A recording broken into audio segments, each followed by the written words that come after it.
evening, Ride Property community. Happy Thursday to everybody. Thursday is the new Friday.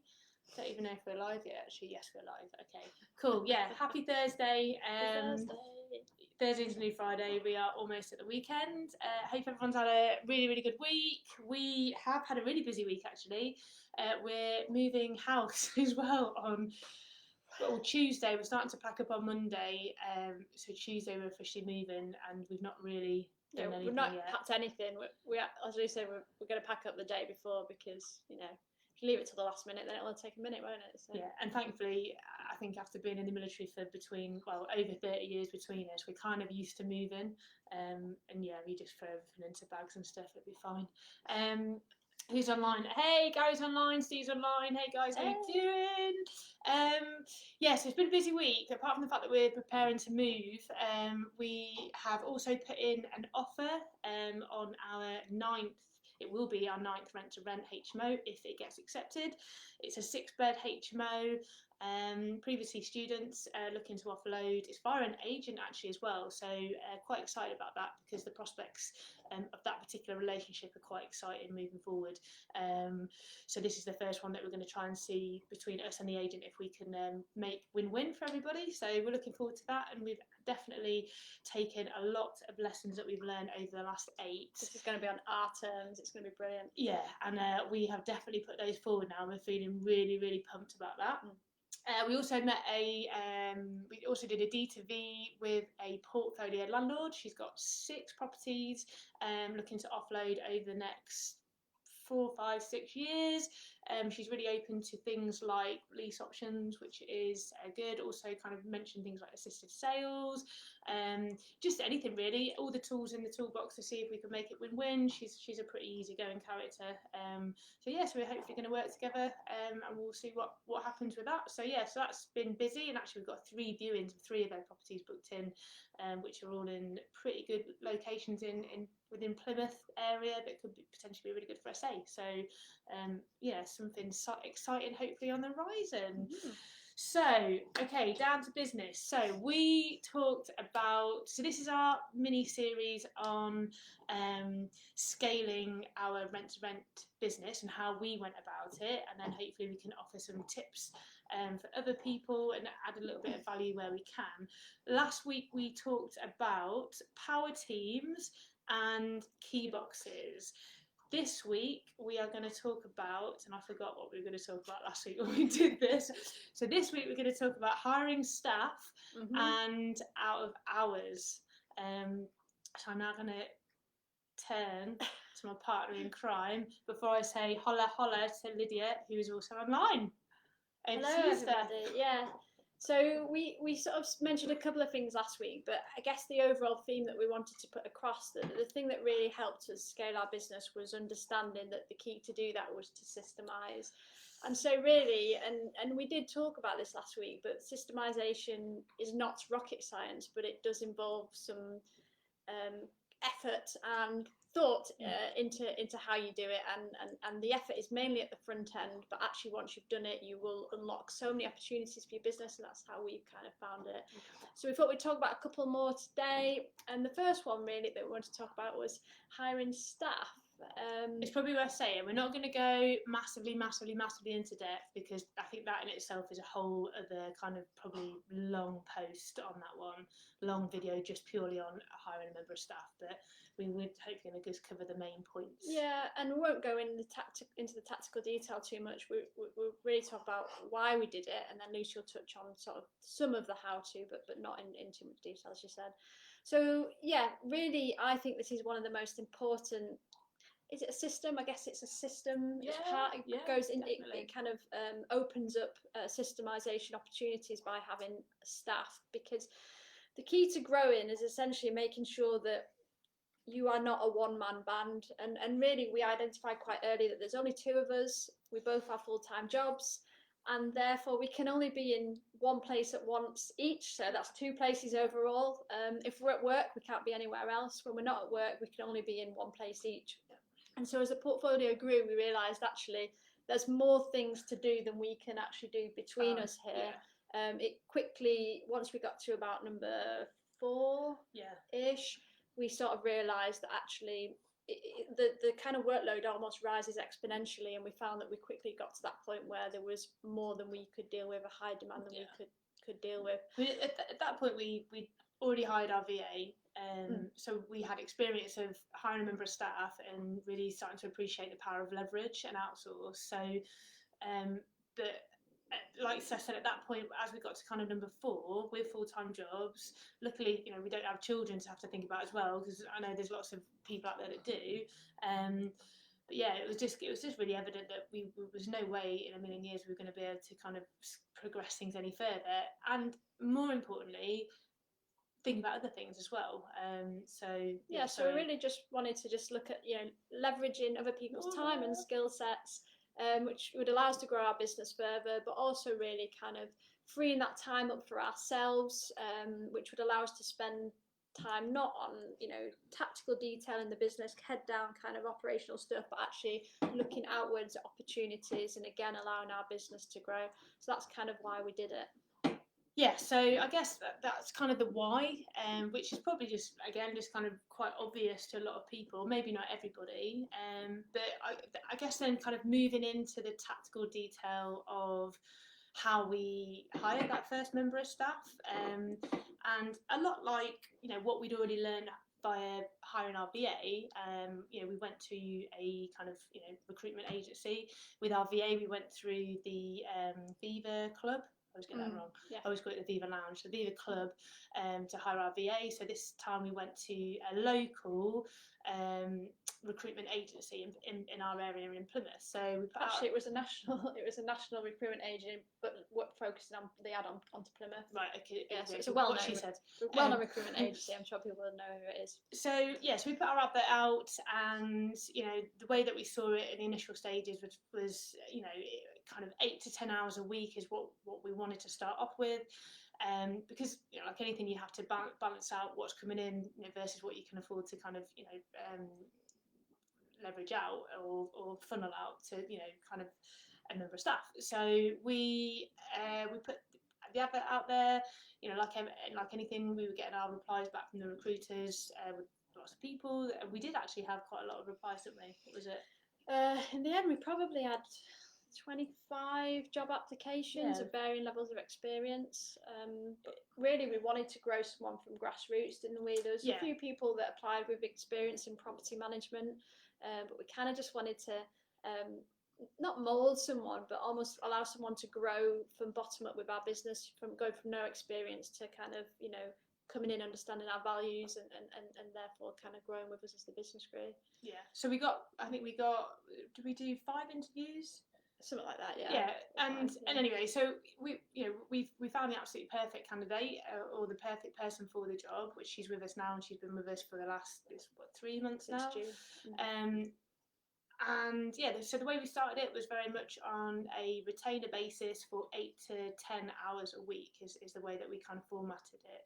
And with that, we offered kind of financial incentives as well. So if she was to get an AST signed, there would be an additional kind of incentive onto her pay packet at the end of the month. But we were very honest and very transparent with even from the word go, really, with the interviewers, that we always saw the role growing with us. So as we grow, as will her pay packet essentially, and responsibility, and job spec, from more of the kind of tactical details to more of a strategic role within the business, and that's very much how we're going to put things going forward. So retainer to start with of X amount. We always knew we were going to do this at X amount of properties, which for us was 4 at the time, and we always knew it was going to be a percentage of our net income is what we were going to put aside for that particular pay packet, which again provides an incentive for everybody really to grow together, to grow the business, because as we grow, as does that pay packet for that member of staff. So the role with it, and the role with it, which is really, really important. So that's a kind of bit of tactical detail, I guess, about how we did it. I mean, we're going to go into the roles and stuff. Probably not on this one. I mean, I guess the thing to say about the property manager or hiring any staff is it's going to take a lot of work at the front end, and we found very quickly that a lot of our business modelling was here and here, but nowhere else. And so actually getting here onto paper or a computer or into the mind of somebody else is actually really hard work. We took 2 weeks off, didn't we? Sorry to jump in. Yeah, it was 1 or 2 weeks. It was our 2 weeks of leave, wasn't it? And we did take some time off work, and we had daily Zooms and meetups. It was just as we were coming out of lockdown, so we were sort of at the social distancing point, and meetups weren't common, but we were doing like socially distanced meetings, and we did a lot of Zooms. I mean, even just getting the ad off the ground and the interview process is in itself quite a lot of hard work. And being an interviewer for people that do that regularly is hard work. It's not easy to sit there and think of the right questions and the right responses and be reactive. And so at every point in the way, you're meeting new challenges, particularly if you've never done this before. And then once you've got someone, I'd say the process, we're 3 months in, but we're still learning together. Our property manager is amazing. She's very switched on, very bright. And she's bringing really good things into our business, but we're still both learning together, and we're learning our business, aren't we? Still. And so we're kind of just still growing together, and I think that process is going to continue. But I mean, one of the key points from the interview process, again, I guess, was kind of seeing that your goals and values align with each other, and actually, I mean, I say goals, like our property manager is very, very driven. She's very, very intelligent, and she's definitely got that entrepreneurial mindset, and she comes from a property background, so she had a very real interest and passion about property as well, which was perfect. So having somebody that I guess has got the same kind of mindset, and actually a lot of people confuse me and our property manager, who whether it's tenants, whether it's people like tradespeople, because I think we're quite similar. Wise, behavioural traits very similar. But essentially she'd gone the extra mile, and she'd looked into our business model, and she'd looked at all of our website and our social media pages, and really knew what we were, and what Ride property and Ride lifestyles, what that meant and where that came from. And it was really obvious very, very early on in the interview that she was going to align with us in that respect. So I think that's really, really important to make sure that, because we had some great people on the interviews as well, but they just we just didn't get that same kind of sparkle as we did from the person that we went with.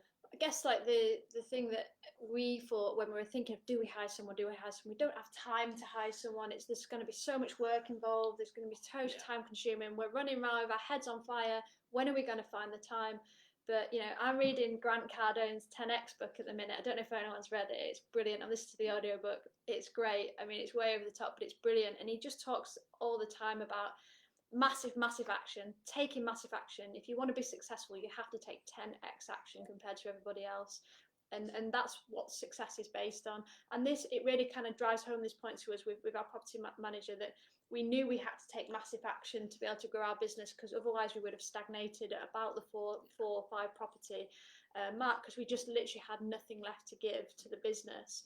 And so it was mega hard work trying to do the business and recruit and train a property manager at the same time. But we've kind of got over that hump now of massive action. We're now just taking massive action in other areas. But we feel like we're now getting towards a steady state, aren't we? And so that massive action that we had to take, that was difficult, has been worth it, because it's allowed us to scale further. Yeah, and to be fair, with regard towards our property manager, we took her on in a stupidly busy time as well. So we essentially went from 5 to 8 properties within about 6 or 7 weeks. So we were trying to say, look, this is not what it's always going to be like, because obviously we took her on. There was a retainer, it's not kind of huge big buckets of money, with the promise that it is going to get bigger, for 8 to 10 hours, which was the initial kind of what we thought.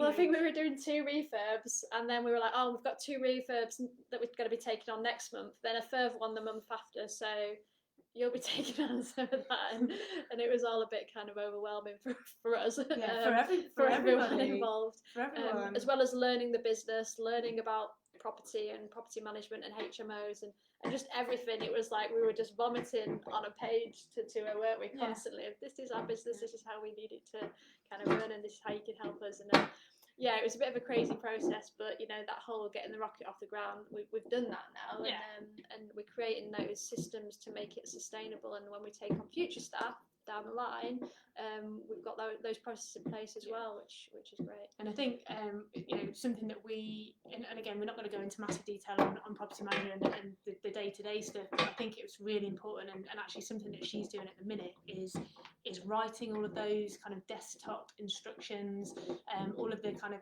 SOPs for that role, because we are very focused on getting somebody else in the not so distant future. So 2 secs. The puppy is chewing her antler right against the desk, and it's very loud. Hopefully no one else can hear it.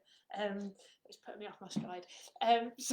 But yeah, that's something that she's doing at the minute, and we're kind of setting those short and medium term goals, but actually in the short term, we would love to get a second member of staff on who will be a bit more boots on the ground, and then it'll allow Chloe, our property manager, to come in and be a bit more strategic, because that's what we want essentially. We'll also give her role more value, because what we'd be asking is for her to train up this second individual again from the ground upwards, so it'd give us some managerial kind of experience and allow her to grow as well.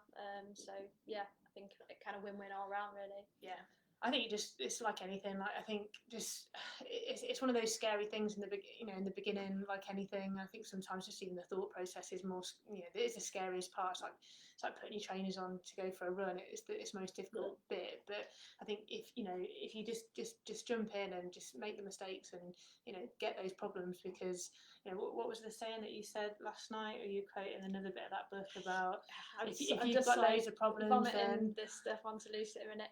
Yeah, so Grant's one of his phrases that he said is that there's one sure way to know if you're taking massive action, and that is you will have massive problems. And we've moaned a bit over the last couple of months. Oh, we've got this problem. How the hell are we going to do sort that? Oh, we've got this problem. Actually, that kind of is sort of verified for us that maybe we were taking massive action, and that's a good thing.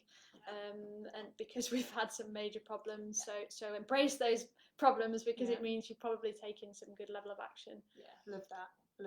That's so true. So true. Yeah. So I guess moving on then to so is there anything to round up on the staff side of things just for now? And like we said, we will do a more kind of bespoke detailed post on kind of property manager and day by day stuff and roles and responsibilities within the role and how we do that. But I think, should we move on to the out of hours thing? Yeah. So I guess with any property business where you've got tenants, it's probably worth saying, pointing out the obvious, that for you, maybe your business feels like it should be a 9 to 5 Monday to Friday. That'd be lovely. But to your tenants, they live there all the time, and they don't just live there during the working hours. So clearly, they're going to want things all the time, 24/7, because things just don't go wrong during the daylight hours. So we really just wanted to make sure that our business could continue to run without us having to be there responsive 24/7. And when we first started, it was very clear that it was a 24/7 business. That whole running around with our heads on fire, we were doing that at all hours of the day, because things just would go wrong at all times. And you when you're one brick thick, we talk about this a lot, you are the one person that then has to deal with it, or two at least, we could share it. So what we wanted to do was look at a system that allowed us to withdraw, to step back maybe a little bit from being constantly tenant facing. And for example, we've talked about WhatsApp groups on here before. Mine's going off. It's not a tenant, is it? No. So the system we wanted to put in place, we hoped would allow us to withdraw from the WhatsApp groups and not have to be constantly responding to our tenants all the time. Yeah. We still felt that we wanted to offer that service, and that kind of comes into the system, but we didn't want that to be us that did that. Yeah. And we didn't want to be dealing with these issues in the antisocial hours. We wanted something to be put in place that would allow us to manage emergencies, but not have to be constantly at the end of a phone trying to prioritise, or even, I guess, triage is probably the right way, what the issue is, to see if we then had to sort it then or the next day. We wanted to be able to kind of understand very quickly what the problem was, but without having to answer the phone all the time, which led us to try and look for a way to do that. Yeah. And I think, first and foremost, it was a bit of a mindset change as well, because I think, out of the two of us, it's probably fair to say that I was more of the tenant facing, side of the partnership. And again, when you're a new business and, you're just starting out, and it's the first time that you're trying to kind of get tenants in, and you're doing the whole onboarding process from start to finish, you are going to be replying back to tenants at stupid o'clock at night, or rather prospective tenants on Spare Room, on Gumtree, on Facebook Marketplace, and as you then start to create a dialogue with these tenants, you're going to be like instantly kind of contactable at every single minute and hour of every day, because you're trying to fill your rooms, you're learning the processes as you go, and that I probably carried that through a lot longer than I should have, and then suddenly we did scale quite quickly, relatively. So all of a sudden, there's like 40 tenants, and they're all coming to me every single minute of every single hour, of every day of the week, and Sunday nights, kind of early, pretty Saturday mornings, whatever. And it's not sustainable, and it's definitely not enjoyable at all. So as Steph said, we figured out relatively quickly that we needed to get something in place. So the way that we went about that, and actually it kind of ties in to our property manager, because now we have somebody else to help us, and actually she is now very much the tenant facing arm of our business, and as it should be, because she is the property manager. So over the last couple of months, Chloe's been in the groups, she's been integrating very much so in the groups, and she's been putting the kind of group messages out, getting kind of messages out en masse. We have had like various different refurbs going on, so there has been lots of coming and going, and trades going in and out, and EICRs needing to be booked, and gas safeties, and sorting out the fire alarms, and all that stuff. So that there's been lots of stuff happening, so she's been very much kind of getting involved and leading it, but we've still been in the group. So it became quite obvious that there was quite a lot of tenants that were still coming to me and still saw me as that person, because obviously I've been that person to them since the start of their kind of journey. I say that too many times. Need to find a different word. But so, and that was kind of where it was breaking down a little bit, and also me replying to things, either if they direct message me, it doesn't matter what time of the morning, what time of the evening, weekends, holidays, whatever, I would reply immediately. Which he used to go mental at. Things that aren't important, that don't need an answer immediately. But you're a doer, aren't you? So if something comes in, you have to deal with it now, so that it's kind of off your slops shit and you can move on. Whereas I'm more of a procrastinator in a way. And if I see a message, I'll just be like, I'll respond later, and then I'll just forget and not respond. So we're very different like that. But for you, it was very much like, I need to respond. Yeah. But then also in a kind of negative way, if I saw something and, it was very much like, don't reply to that now, because you're just going to, kind of reinforce bad habits, and those barriers are just going to continue to be broken. But then I've seen it, even, and then I'm just worrying about it all night, and it's ruined my evening or my day, or so.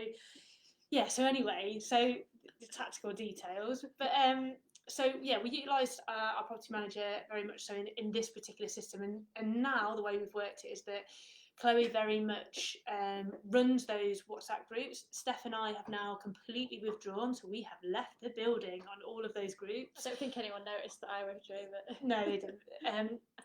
Steph, but we both left all of the groups, and obviously, but before we did that, there was a message that went out via our property manager explaining the new system in place, and that she was going to be now admin only in these groups. So she would be getting out the mass messaging to everybody.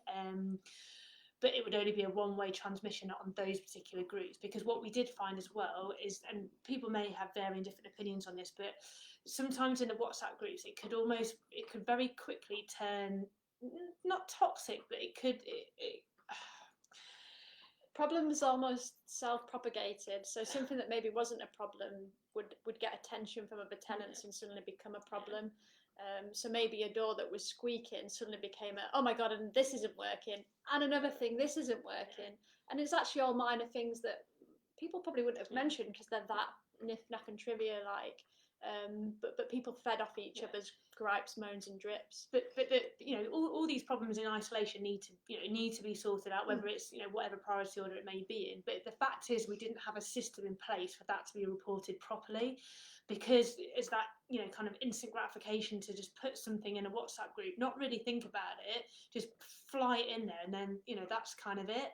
So and again, at any time of the day, out of hours. So that's what we wanted to try and get away from. So really, really simple. Our property manager is now in sole charge of those groups.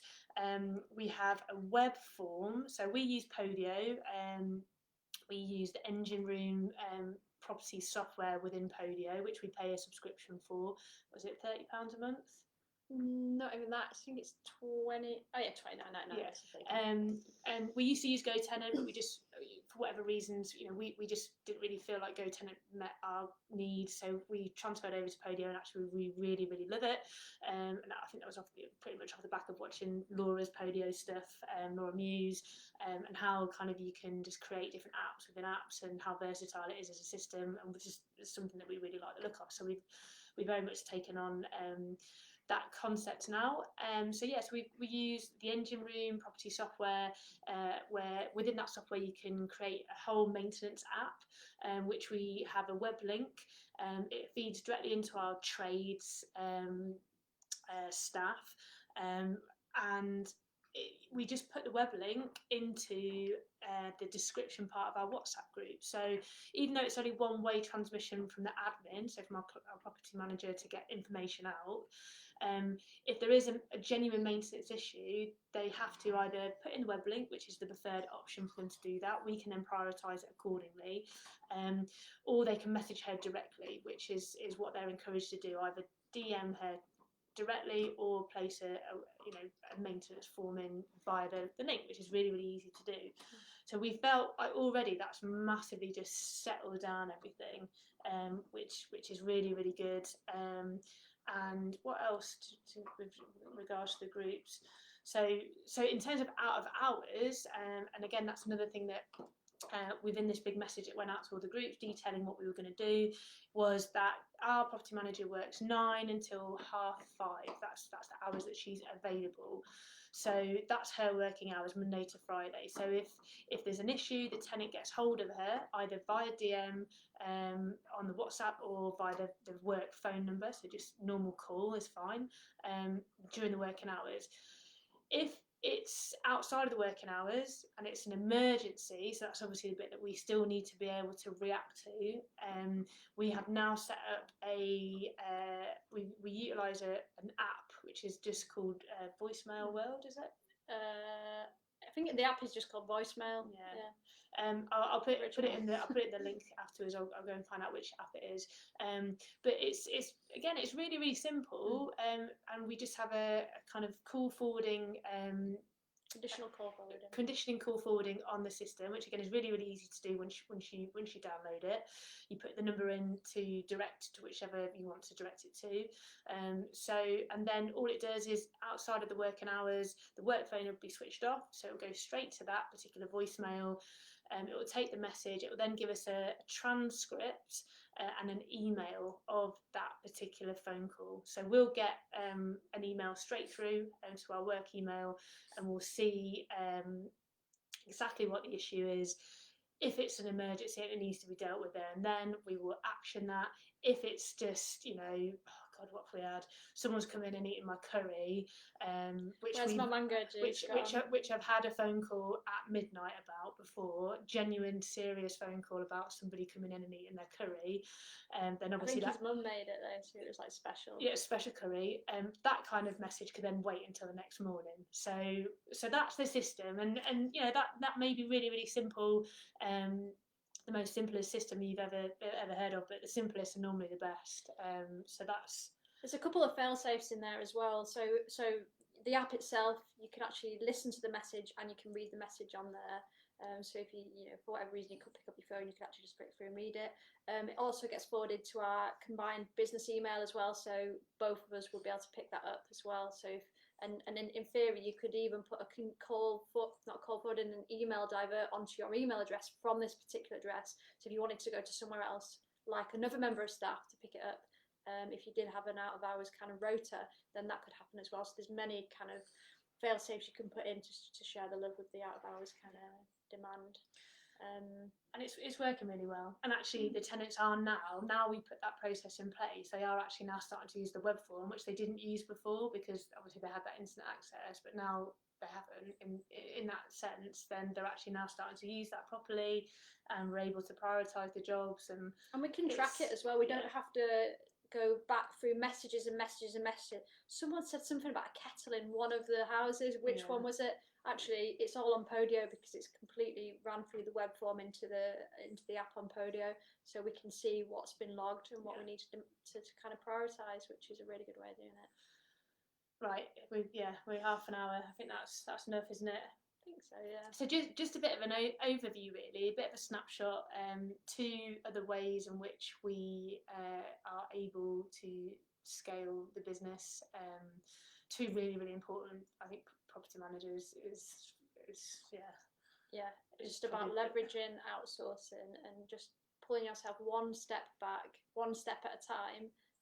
Sorry, Ken. What's that? Did you solve the missing curry mystery? Yes. Yeah. There's a long story behind that. It was that the time it got thrown around the room. Yeah. That was that we had the first HMO fallout of the tenants after that incident. Shit got real. So the phone call went something like, "There's been a food massacre in the kitchen." I mean, it must have been really late at night because essentially someone had come back pissed, and had just thrown had a food fight with themselves in the kitchen. Yeah. So the tenant was saying to you, "Lucy, you need to get round here immediately. You want to see this kitchen. There is food everywhere, Lucy." Just send me a video. Video will be fine. I'll pick it with the morning. You just can't believe this sort of thing goes on. Yeah. But it did, and that was quite a long saga actually as well. Yeah, they all fell out, but again, one of those kind of things that you're potentially going to have to deal with. One of those things. Sorry, Kobe. Sorry. One of those things that you probably are going to have to deal with. And that was just a case of trying to mediate and actually telling said tenant who was clearly guilty that it's probably worthwhile just to getting a crate of beers and then a couple of pizzas as a peace offering. But yeah, anyway, that was a different story. It kind of sorted itself out. With some mediation. Yeah, a little bit of mediation. But yeah, that's it. I think we'll cut it there. We'll do next week's on some more compliancy stuff. Podio, maybe. Yeah, so Podio, on Podio. Fire safety, just things that we're able to put into place now again, just to try and make our lives a little bit easier going forward. And at the end of the day, creating something that somebody else can pick up and do for you, and that is the only way that you're going to scale it. If you want to go far, go alone. If you want to go, I got it wrong. Fast. If you want to go fast, go alone. If you want to go far, go together. African proverb. Kevin McDonald says it a lot. Yeah, so true. But it is a true saying. But I think that the main thing is do not make yourself indispensable to your business, because there's absolutely no way you will ever have a life. Make yourself dispensable. Make the business run without you, and that's really just what we're trying to do. 100%. Right, we're off. Enjoy the rest of your Thursday. Sorry, evening. Dave, we're about to go. We'll have to rewatch it.